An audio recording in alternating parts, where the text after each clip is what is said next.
and welcome back to Whovian Espresso. It's been quite a while since my last video. I've been sitting back into school. That last video was filmed just before I went back to school, and then everything got as chaotic as it always does at the start of school. I was trying to think of what to do for a video, so I'm not doing quite a review because I might get back into reviews after the thing that I've got planned comes out, which is the special thing that I was filming while I was away. If you follow my Instagram, you might be able to guess, but today I thought I'd do a ranking of all the Doctors. I want to slightly disclaim before I do this, is that I haven't seen every single episode of Doctor Who. I've seen every single episode of New Who, so I can judge all the New Who Doctors, but this is my opinion as of this moment, based on the stories that I have currently seen. Which is not all of them. I will not pretend I have seen all of Classic Who. I have not heard all of Big Finish either, so I can't judge Doctors based on that either. That's probably why you'll notice a couple of Doctors like Paul McGann, maybe not where a lot of people who had listened to Big Finish would place him, but I'm afraid that's just the way it is. You never know, I might do an updated version of this if my opinion changes, but as of this moment, this is my list, ranking 13 Doctors. Also, we haven't seen all of Jodie Whittaker's era yet, so we can't really judge her completely yet. But I thought, if I'm going to judge all the other Doctors, I might as well judge her based on her current appearance. After all, Christopher Eccleston only got one series, so and we have to judge them based on that. So surely we should be able to judge Jodie Whittaker based on her only first series. But let's get into it with the 13th place, which is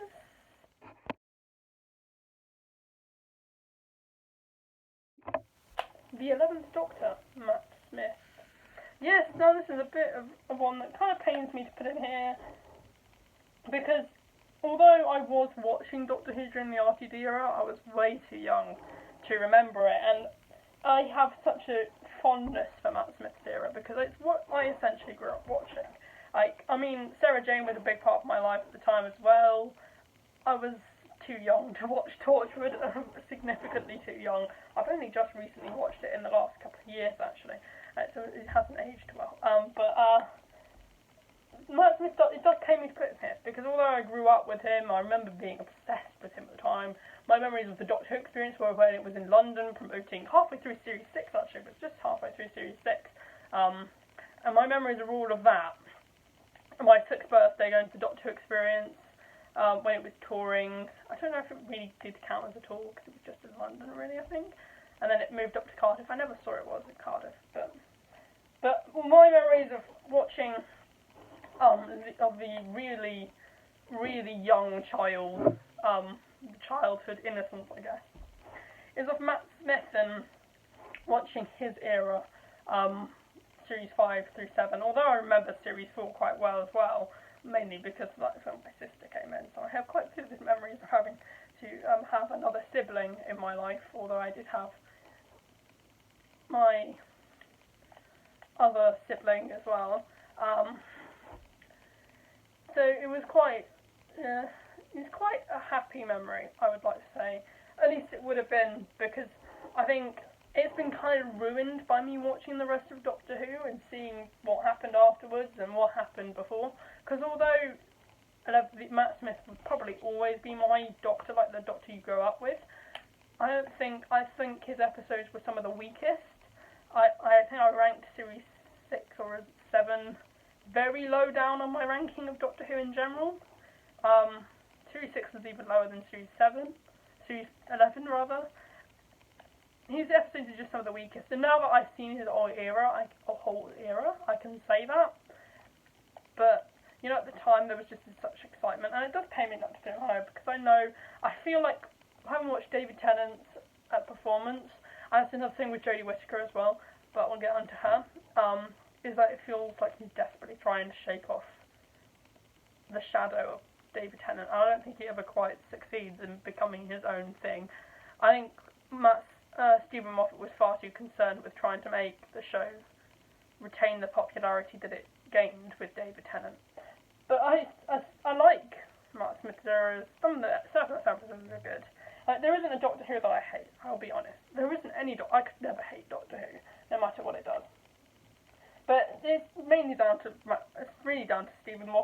much like Jodie Whittaker, the reason why she's so low is because of Chris Chibnall, really. I'm not sure how I feel about Stephen Moffat and Chris Chibnall in general. I think there are ways that actors can save the fact that their show's writing is really poor, as we'll get to with Peter Capaldi. But I don't think Matt Smith or Jodie Whittaker ever did anything to surpass the fact that their writing was so bad. I'm sorry. Series 5 was good. Don't kill me. But next up is...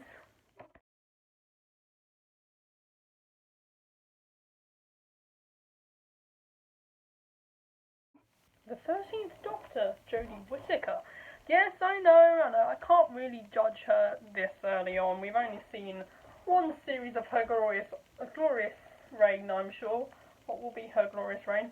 I have to say, though, I think the only reason Jodie Whittaker isn't in last place is because I know I said Matt Smith didn't do anything to rise above the poor writing, but I think Jodie Whittaker has genuinely tried to rise above the poor writing. I think there's sequences like her interactions with Yaz or Graham, less so with writing, if I'm honest. I think I like the interactions between the 13th Doctor and Yaz. I think they have a very strong friendship there. I can see why there's a lot of Tasman supporters. I don't think there's enough there to support a shipping, but I can definitely tell they're good friends. I think she's a very good... I think all the companions in the Doctor, I think they're all good characters, and I think they just haven't been able to be fleshed out quite properly. Due to the writing, the fact that the TARDIS is overcrowded. But I do bless Jodie Whittaker. I think she has made an effort, and I think as female doctors go, I don't think it's anywhere near as bad as anyone really thought it would be, apart from a few people who just can't get over the fact that the Doctor's a woman now. I think that it's important that we have a female Doctor. Whether it makes sense chronologically is another question, but I don't know. I did like her first series, if I'm honest. I mean, I didn't hate it, I didn't particularly love it, but it's like, I can give it a solid pass, rewatching it. I'm glad that I saw it, and I'll definitely watch Series 12 or anything she does beyond, because as I said, I have a bit of a... I think, at this point, having watched it since birth, I don't think there's anything the show could do that would make me want to stop watching it. And I think Jodie Whittaker is a fine example of this, because she, I'm not going to lie, I wasn't initially supportive of a female Doctor, and I think I can get behind it now. I think they should have timed it better. I don't think this was necessarily the best time. It did feel at the time, and still does now, feel like a bit of a publicity stunt, which kind of worked, which I don't know how I feel about whether it should have worked or not. But I'm glad it did work. I mean, Doctor Who's popular again, and if Doctor Who wasn't popular, there's probably a lot of things that we have now that we probably wouldn't have. I mean, Al Delwell said that the B&M range was supposed to end just before Jodie Whittaker took over. So, you never know, either it was the third Doctor and TARDIS set that boosted the popularity of the B&M set, which probably is, or Jodie Whittaker had a hand in it, and Series 11. I think definitely Doctor Who has benefited from Jodie Whittaker. I will give her that. And I think there's still a lot more to love about Jodie Whittaker, and I'm looking forward to seeing future stories with her and her companions.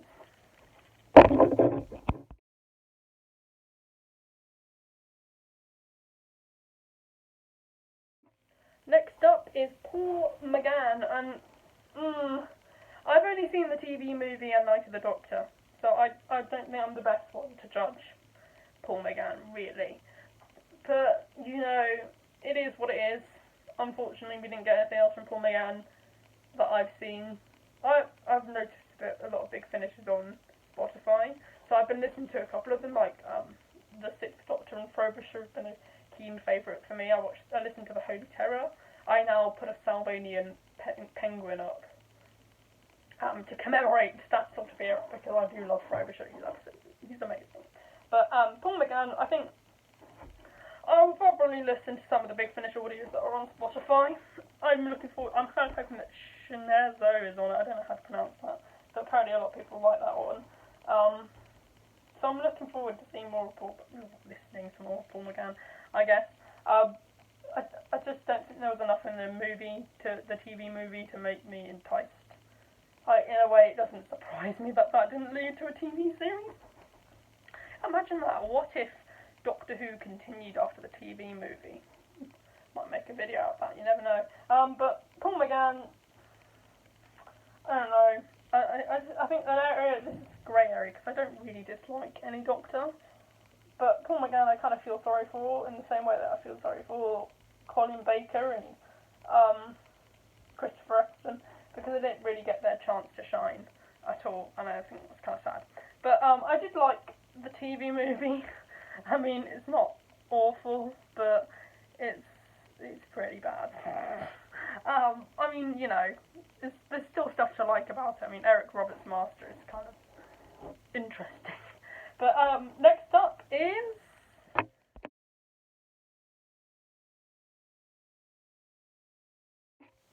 good old Peter Davison. Yeah, we're about to get into a couple of Doctors which I think just haven't done enough to define themselves as the Doctor. I mean, Peter Davison was by all means the Doctor. He was the Doctor. I think he definitely gave it a good shot. But I think he's more defined, like many Doctors in the 80s, by the writing and the stories than his actual performance. I think there were a couple of Doctors like that I could mention, but he didn't bring anything new to the fore, which was a bit, you know. I mean, he's not well known for Earthshock because his first major companion death.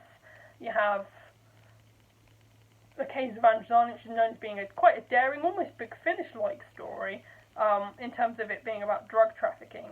But you don't really have anything particularly that draws you to Peter Davison. He didn't do anything particularly different at all. You know, he doesn't have any standout moments, he doesn't have any standout quotes. I think he's more defined by the characters in the era, like Tegan Jovanka, Nyssa, Adric, Turlough, the introduction of Terry Malloy's Stavros. I think he was in this one first. I think he was in Resurrection.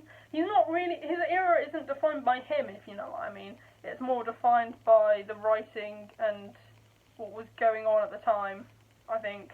I think he was definitely a good Doctor, but he wasn't like anything outstanding, is what I mean by that. But up next is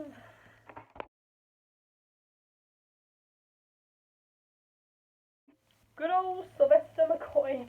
I don't know, I haven't got screwdrivers or anything for Peter Davison and Sylvester McCoy because obviously they didn't have any, so I'm just holding up his action figure. And in hand, actually, I think Sylvester McCoy tried to do something different with the Doctor, but I don't think he was allowed to in a way. Like, I think there's definitely something different about him in terms of Doctors. He was kind of different. I think I can see that there are a lot more standout moments for him than Peter Davison, but I think it's also down to the fact that he didn't have many standout stories. I think that's due to the length of his run, really, because he only got, 3-4 stories a season? So that only adds up, because he only did 3 seasons, so if we assume each season was 4 stories, that's only 3 times 4, which is 8, 12. He's only got 12 stories, unless you count the TV movie, which he didn't really. But, and I've only seen not that many of them, actually. I haven't seen any of the later Sylvester McCoy stuff at all. I haven't seen his entire last season, which is why I'm excited for the season 26 block set to come out. Oh wait, no, I've seen Survival. I saw that on Dailymotion, but you know, so I think based on Survival, now that I think about it, he did have some interesting darker moments towards the end. I think I haven't seen Curse of Fenric, but I've been told that's pretty dark, and I do think it probably started to get better towards in those last few stories, but. You know, before this, from the stuff that I saw, you know, Time Lorani, Delta and the Bannerman, Dragonfire, he just didn't really feel that different. I think he was trying to do a weird Scottish version of Tom Baker, maybe, mixed in with a bit of Pat Troughton. But I think he was more unique than Peter Davison, and I do like some of his stories. I like his interactions with Ace. I think unlike Peter Davison, he's able to hold his own against his companions, and I think both his relationship with Ace is more memorable than, say, his relationship with Peter Davison's relationship with Matthew Woodhouse as Adric, or Janet Fielding, or I forgot her name again, but the person who plays Nyssa. I think it's more memorable than that. But I do like the season 19 team, but I like the team, not the Fifth Doctor. But yeah, that's Sylvester McCoy. I think it's kind of lapsed into more about Peter Davison, but I feel quite strongly about Peter Davison. guest.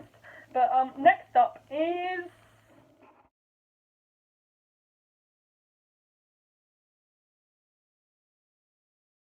So next up is the Ninth Doctor. I know that's the wrong sound effect, but oh well. Let's roll with it. Oh, and trust me, it pains me to put Christopher Eccleston in this place. But, you know, I kinda have to. Because, like, I mean, he's pretty high up. He's in the top 10 Doctors. But, there just wasn't enough of him. I think it makes me really sad that we didn't get to see more of him. I think what he was doing with the whole, recovering from the Time War thing was very interesting. I'm not sure though, you know. I really do like his Doctor. I like his relationship with Rose. I think it's better than his relationship between Ken and Rose, I think, in many respects. But, you know, I think he's got the closest to a perfect season. Like, there isn't an episode that I would call bad in season 1. I mean, there are a couple of, like, not particularly outstanding ones. I mean, the Slitheen two-parter, while it's not amazing, it isn't a bad story by any means, and neither is The Long Game. So, yeah, I'd give him that. And he's got, still to this day, my favourite New Who series finale. You can't really count any classic Who episodes as having a finale, really. Except maybe The Key to Time or Trial of a Time Lord, I guess, but... I think he's definitely, that final story is also the best regeneration story for New Who, I think, because it plays out more like a classic Who regeneration story. It's not focusing on the fact that, oh, the Doctor's about to regenerate and he has to say all these soppy goodbyes and whatever. He gets a nice short scene at the end of the story, explaining everything to Rose, sort of, and then he regenerates, and that's it. The story has gone on as planned. It's not focused on his regeneration, which is something I wish Doctor Who stories would do more often, because it makes me, it just annoys me. I mean, I've found stories like Time of the Doctor, End of Time, Twice Upon a Time, just so hard to get through, just because they're focusing so hard on the fact that the Doctor's about to regenerate and he's about to hand over this epic role to another person who will also eventually leave, and swings them roundabout. But I just wish, it kind of pains me that Russell T Davies sort of felt the need to milk David Tennant's end, because I think he has got arguably one of the best regeneration stories of all time. I mean, Caves of Andromeda Arnie is good, but you know how I feel about Peter Davison. So I think he's definitely got one of the best ones. So it's kind of sad to see that he didn't work out, that he didn't get to come back actually, because his acting within that series is just so amazing. I mean, he's one of the best actors to take on the role. I think it's kind of, I mean, the recent stories have been emerging about his anorexia and how the Doctor Who fandom is probably, although he didn't want to do conventions, he started to do them, and now he's happy that he has, because he's thought that fans have really kind of healed him and the wounds that Doctor Who left him with. I think that's a good thing. Even though he didn't get to do it, I can see, like, it isn't immediately clear, but as the years progress, it has become more obvious. And while I love Nine, I just want him more. I think that's the main reason why. And also, he does feel separate from a lot of classic Who and a lot of the rest of New Who. He kind of feels like his own thing, which is good, but I don't know if that's really what I wanted in any ways. But he's definitely a good Doctor to restart the show. Without him, we would not have Doctor Who in the form that it is today.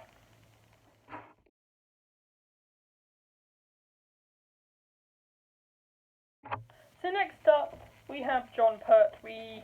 I think this is the Doctor that sort of defined Doctors like Peter Davison and Sylvester McCoy to an extent. He's also the sort of end of the sort of Edwardian, sort of almost aristocratic, almost family member, like, he feels very much like he's your granddad or your dad or whatever, and he's very soothing about it. I think it was towards the end of an era where you felt that sort of relationship to the Doctor. You had that sort of weird uncle vibe from Patrick Troughton, that grandpa vibe from, grandfather vibe, should I say, from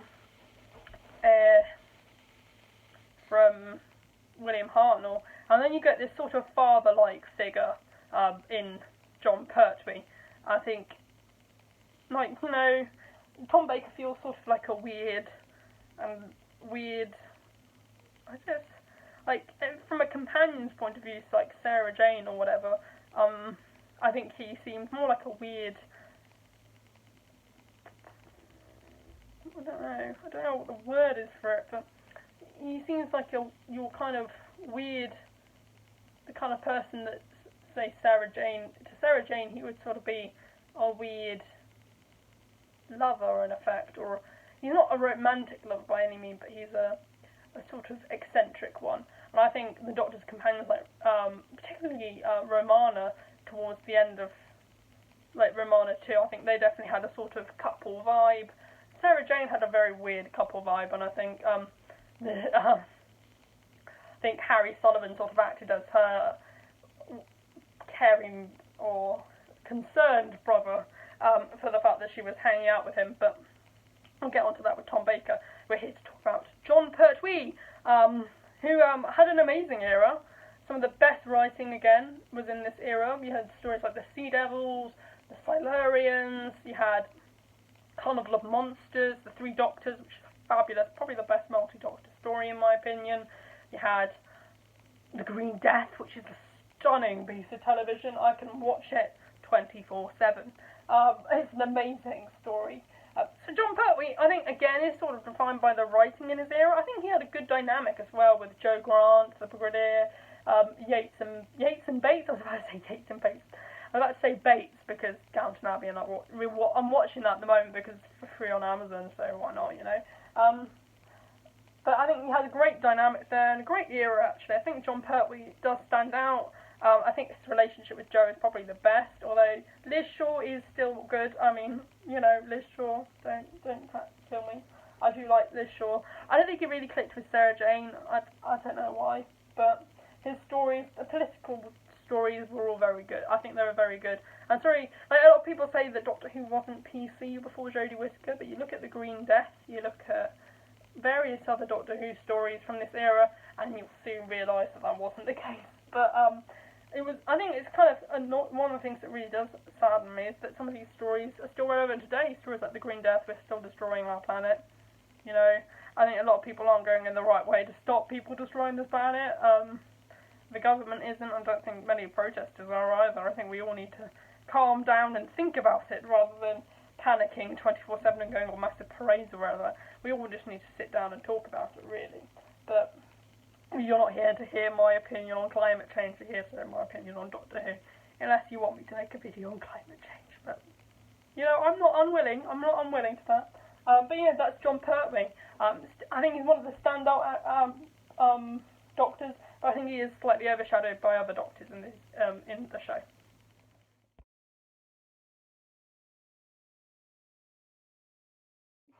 Next up is William Hartnell. I think William Hartnell, as I said before, he's a sort of grandfatherly-like figure, not to take the pun, because of course Susan refers to him as grandfather. But I think he had another great relationship. I think the very first dynamic is probably one of the best in Doctor Who history, the dynamic of Susan, Ian and Barbara. And it does rather prove that you can have three companions in it to work, so maybe it is Chris Chibnall and not the show itself. Although 50 minutes an episode compared to, I don't know, the Doctor's 6-parter and every person gets something to do, so that's 6 times 3 hours, basically. So that's about the same. The Daleks is about the same length as in Avengers Endgame, so you can find enough to do with at least 4 characters if they can find enough to do with something like 25. I don't know how many characters there are in Infinity War, like heroes or whatever, but and Thanos, of course. But it proves that it can be done, and perhaps it is Chris Chibnall, but you know, maybe longer episodes is the answer, rather than short. Well, not shorter ones, but you know, like Downton Abbey, you have an hour and a half an episode for season premieres and very long Christmas specials. If you think about that, and the fact that Downton Abbey has a very large ensemble cast, and they're able to cram all in into 50-minute episodes as well, so thus proving perhaps again it is Chris Chibnall, not the actors, I guess. But you know, I think William Hartnell's era has some great stories. I love the 60s aesthetic of it all. It all feels very 60s, and the fact that it's in black and white. I think I was talking about this on a Doctor Who chat that I have that I'm in, we talk about how it's quite sad that a lot of people will skip the 60s episodes because they're in black and white and they can't have the patience or can't think disgusting that it's all in black and white. It's so dated. But I think it's quite sad because it adds, like, particularly to stories like the Daleks, it adds sort of a certain aesthetic. And the Cybermen as well. I think that sort of 60s sort of horror film in a way. I mean, it's not, Doctor Who's never going to be a horror film by any means, but it has a certain aesthetic that sort of like builds the atmosphere up. I think particularly with monsters like the Daleks and Cybermen. Who knows? I think at some point the BBC should return to a format of black and white episode, because I think it really does work in Doctor Who's favour, because it makes things feel a bit more atmospheric than colour. I think there's something lost in colour for Doctor Who that was in the 60s somehow embodied in William Hartnell's era. He also has the habit of being able to hide the cheap production values as well. But I think William Hartnell gave a great performance. Again, he's one of the better actors to take on the role.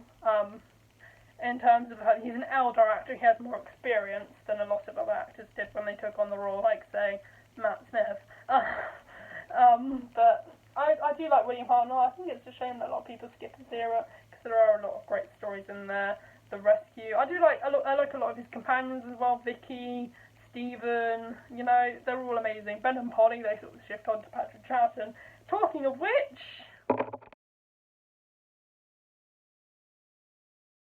in next place is Patrick Troughton as second Doctor.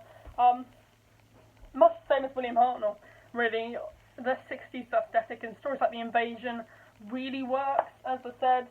It all feels very 60s, like I said. It's part of a lost era, I think, in a way. And it's sort of very much like Downton Abbey. It's sort of escapism to a life where it was a lot simpler, and we didn't have weird political discussions that we had to worry about, like Brexit or whatever. And life felt much more simple, and you could just put on white television without being concerned of getting into something quite meaty. Although I think Doctor Who does need to have some political issues in it, like I said with Jon Pertwee, some of them really work. You don't want to be thinking about Brexit while you're watching Doctor Who, though, if you know what I mean.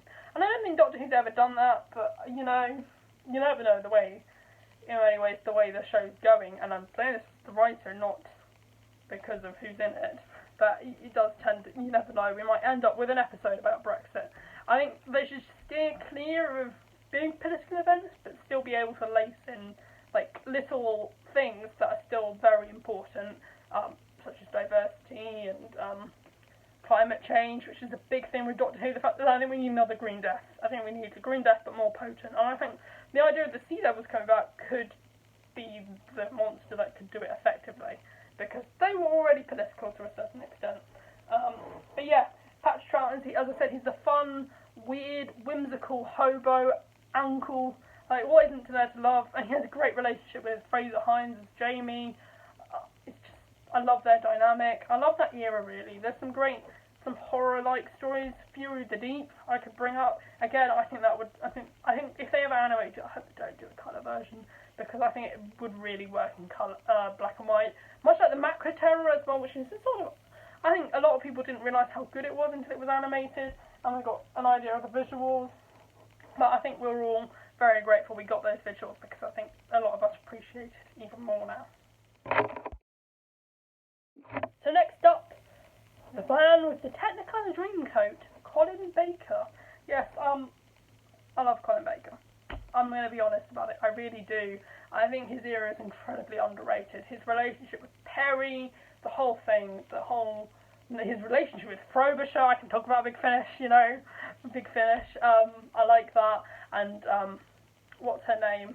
Evelyn, I do like Evelyn. I think I've listened to a lot of Big Finish stuff with Colin Baker in, because I was so sad, it kind of makes me sad that Colin Baker, was cut off so sadly, so quickly, like at Trial of a Time Lord. I mean, I like Trial of a Time Lord. It's not the best writing the show's ever had. I'm looking forward to getting season 23 on Blu-ray next month. But I don't think his era was the best.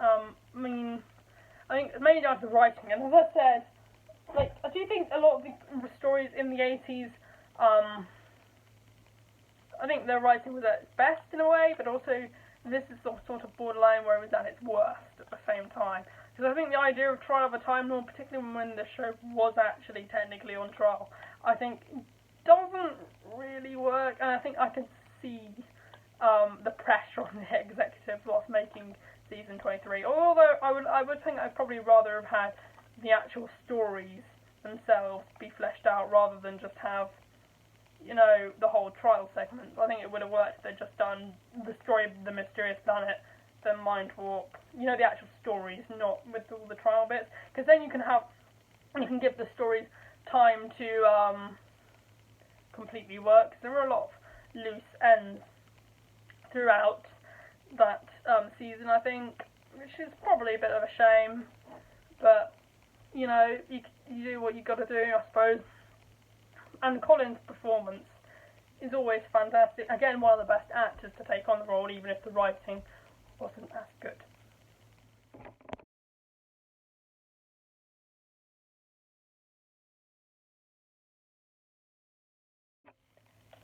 Next up is David Tennant. Yes, good old David Tennant. I think David Tennant is probably one of the most well-known of the New Who Doctors, like, across the world. I think he's got a very wide appeal. I think his Doctor was carrying on from Christopher Eccleston. I think there was a good bridge of time. I think you could feel the fury of his version of the Doctor, and you could also feel the humanity of his Doctor. I think that's made him one of the most relatable Doctors. The fact that he fell in love with Rose, and the fact that he tries to get over it, but he doesn't work. He has Martha, and it leads to heartbreak. And I think his human qualities really benefit him as the Doctor. I think it was something different from Christopher Eccleston, which I think is good. I think a Doctor should be able to stand out on its own, which I think is the problem I have with, say, Peter Davison. I think he really does stand out by himself. I think he's very different from any other Doctor we've ever had. Although I think doctors afterwards, subsequently, did try to mimic him. I think Jodie Whittaker and Matt Smith very much did. Peter Capaldi kind of did, but kind of didn't at the same time. But I think Peter Capaldi was very exciting for different reasons.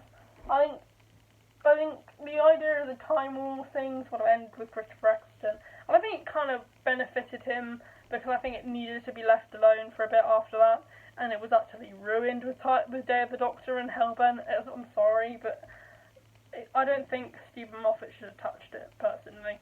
I think it was Russell T Davies' creation, so if he wanted to ever come back and close it, then he should have closed it.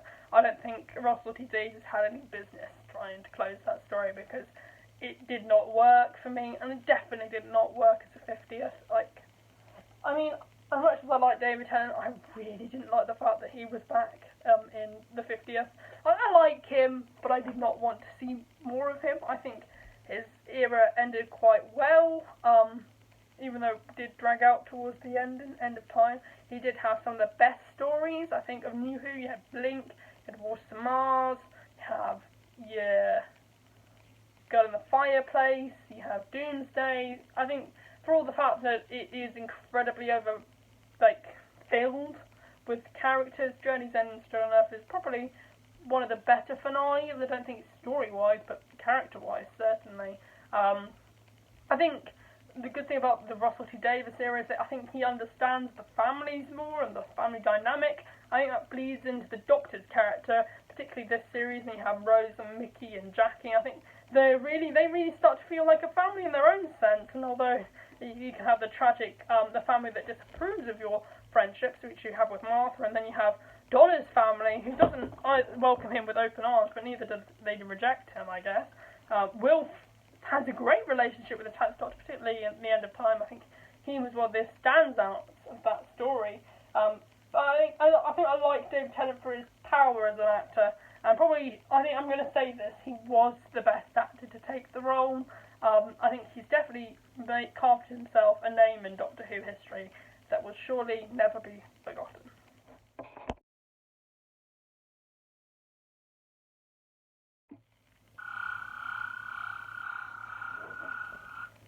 Peter Capaldi is next. As the Scottish Doctor, I know Sylvester McCoy was Scottish, but here we are with Peter Capaldi.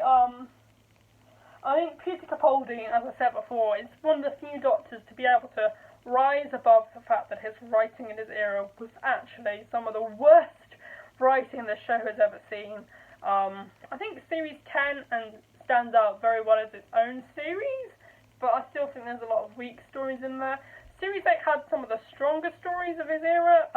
Series 9 had the two strongest, I think, of his era.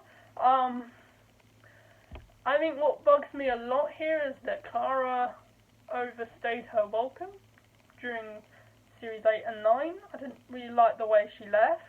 I think it made sense in terms of the fact that she had stayed on too long, and I think it made sense in terms of Jenna Coleman's situation, certainly, because I think she had become more and more like her character every day.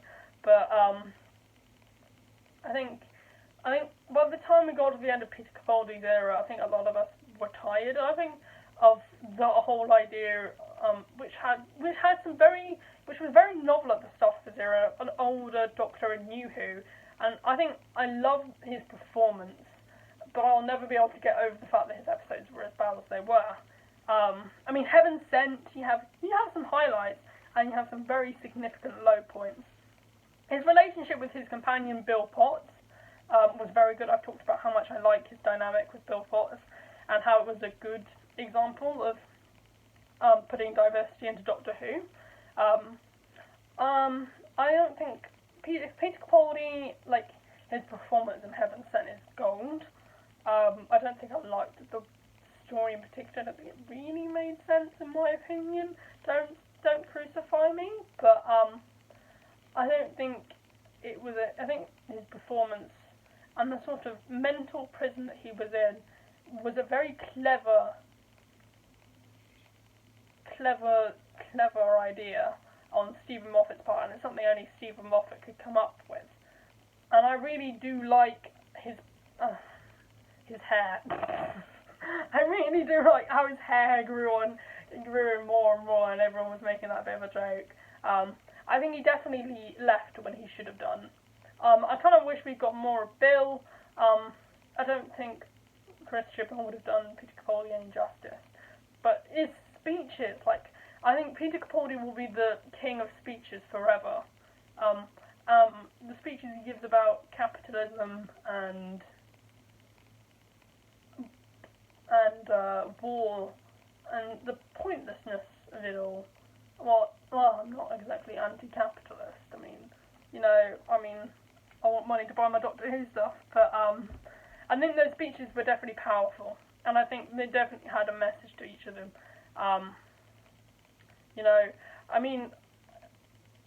There's a lot of his era that I love, and I don't think I'll ever be able to not watch a Peter Capaldi story because I love his performance in all of them. I think I agree with his Doctor the most. I think he's the Doctor I'm the most. And I think his relationship with Clara in season 8 was very good. I think that was the friendship they had. I don't know if it's just because I think Clara was so awful in Series 7, but I definitely think her relationship with Peter Capaldi was better, even though I think she had outstayed her welcome. I think, personally, I wouldn't have introduced her in the first place. I'm not a big Clara fan, if I'm honest, but I do think she had some highs, and I think she had some definite lows, much like the Peter Capaldi era in general, but I can never get over the fact that his performance and the overall feel of every Peter Capaldi episode was just so amazing. His TARDIS console, his Sonic, I think it's definitely something that I'll treasure forever, the fact that Peter Capaldi was the Doctor, and he was. I think more than any actor, I think he embodied everything the Doctor was and everything he stood for. So that's that's the second place, which means there's only one place left.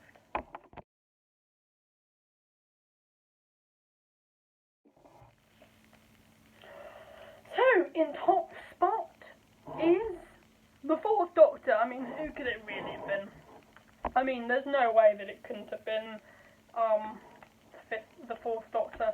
I mean, he has just given so much to the show, and his performance is just so memorable. And I think, as I said before, his feeling of being that eccentric lover, particularly from the position of, say, Romana or Sarah Jane or Leela, I think is definitely something like, I think it's never expressed, but I think there is a very, very close friendship between the Fourth Doctor and Sarah Jane.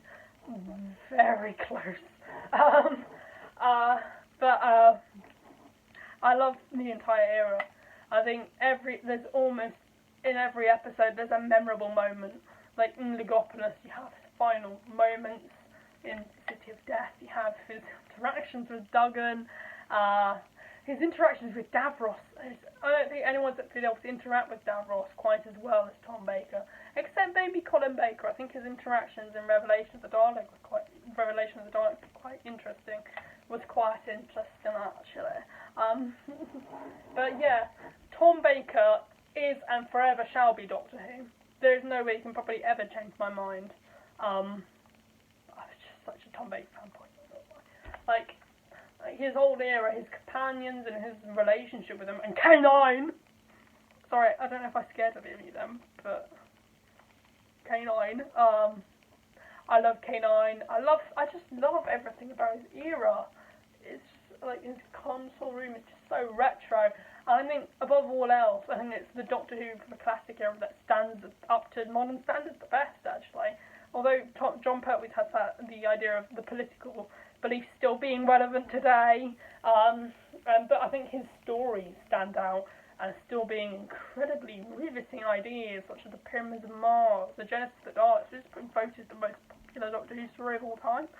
I don't know how far I'd agree with that, but he has just had some of the most memorable companions. His relationship with Sarah Jane, as I mentioned, is legendary.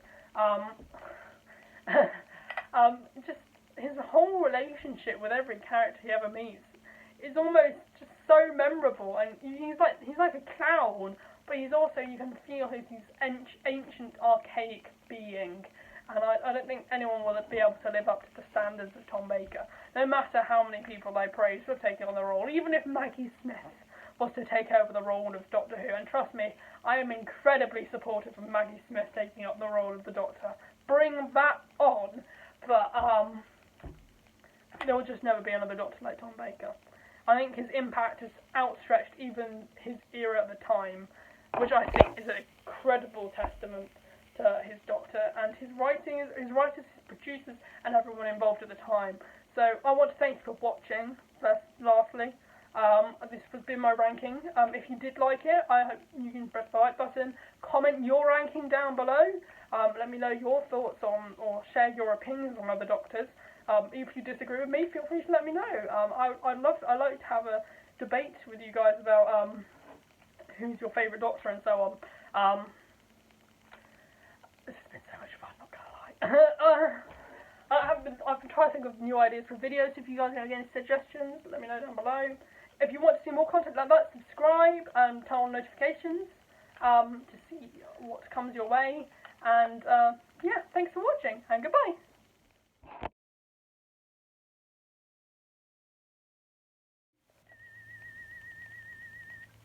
The Ninth Doctor, Christopher Eccleston, and trust me, it pains me to put him here. Oh, the don't skip 9 shippers, I don't know. Shippers, I don't know why I say ship.